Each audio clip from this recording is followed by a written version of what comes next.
সুদের টাকা ফেরত দিতে না পারায় আত্মহত্যা করে এক যুবক। অভিযোগ, মৃতের নাম প্রশান্ত দে, বয়স 20 বছর, বাড়ি রবীন্দ্রনগর এলাকায়। অভিযোগ, রাজীব পাল নামে এক ব্যক্তির কাছ থেকে বাইক ও মোবাইল বন্ধক দিয়ে সুদে টাকা এনেছিল প্রশান্ত, কিন্তু টাকা ফেরত দিতে পারছিল না।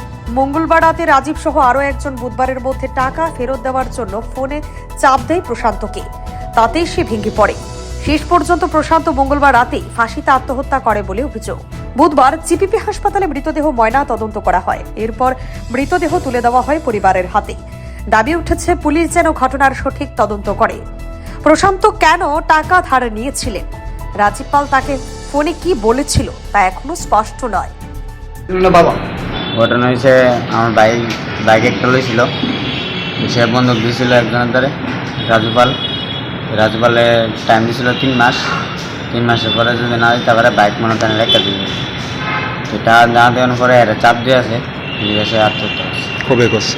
আজকে ভোরবেলা। তোমার ভাইয়ের 40,000 টাকা কি কারণ আনছিল ওনার থেকে?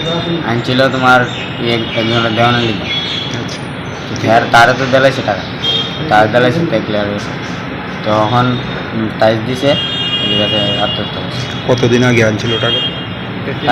3 মাস হয়েছে। এর মধ্যে কি কোনো ধরনের চাপ সৃষ্টি করা হয়েছে?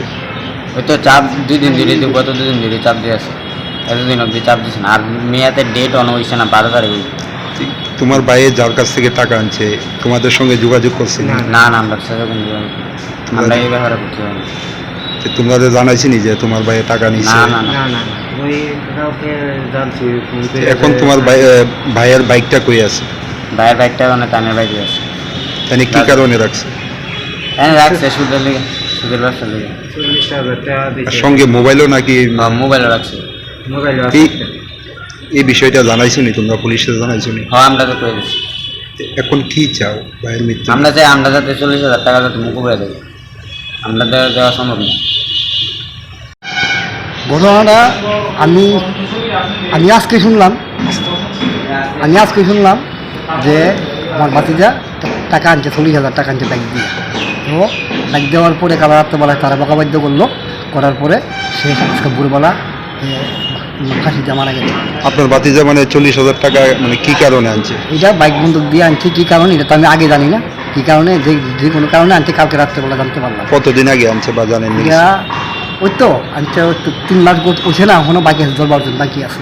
কার কাছ থেকে আনছে? এটা রাজু পালের থেকে আনছে। কিসের বিনিময়ে? মানে বাইক দেওয়া? হ্যাঁ, বাইক দিয়ে আনছি। এখন বাইক আবার সঙ্গে একটা মোবাইল আছে, টাচ মোবাইল। আচ্ছা, উনি কি টাকার লিগে কোনো ধরনের চাপ সৃষ্টি করছে? হ্যাঁ, চাপ সৃষ্টি করছে, কালকে করছে চাপ সৃষ্টি, তার বউ সহকারে করছে। তারপরে কি? তারপরে সকালবেলা সে মারা গেল। এখন কি চান আপনারা? ওখানে আমরা কি চাই, ওখানে যে দূর আমরা সুস্থ, মানে যেমন যাতে তারা পরিবারটা বাঁচে, এমন শৃঙ্খলা নিয়ে আমরা চাইছি যে তারা কেমনে বাঁচান, যায় কেমনে বাঁচান। যার কাছ থেকে টাকা আনছে উনি আপনারা জানাইছেনি যে আপনার? না, আমরা কেউই জানি না। ফোনের মাধ্যমে মানে কি কইছে ছেলে? ফোনের মাধ্যমে তারা বাড়িতে কালকে রাত্রেবেলা তার মা, আমি তো পাশের বাড়ি, তার মারে বকাবাদ দিকে কইছে, কালকে টাকা দেওয়া জানে না, মরে দিচ্ছে নাইতে পারলে। আর আরেকটা লোক মহিলা আছে, এই মহিলার তো টাকা আনছিল। যার কাছ থেকে টাকা আনছে হ্যাঁ কি কোনো ধরনের হুমকি দিচ্ছে? হুমকি দিচ্ছে বুঝতে তো বকাবাদ্য করছে, টাকা আজকার দিচ্ছে, যেমন দিতেই বকাবাদ্য করছে। এর ফলেই কি মানে আত্মহত্যা? নামটা কি? যে মারা গেছে তার নাম হইল প্রশান্ত দে। বয়স কত? বয়স হইল 20+। Report CNE TV. CNE TV, channel for news and entertainment.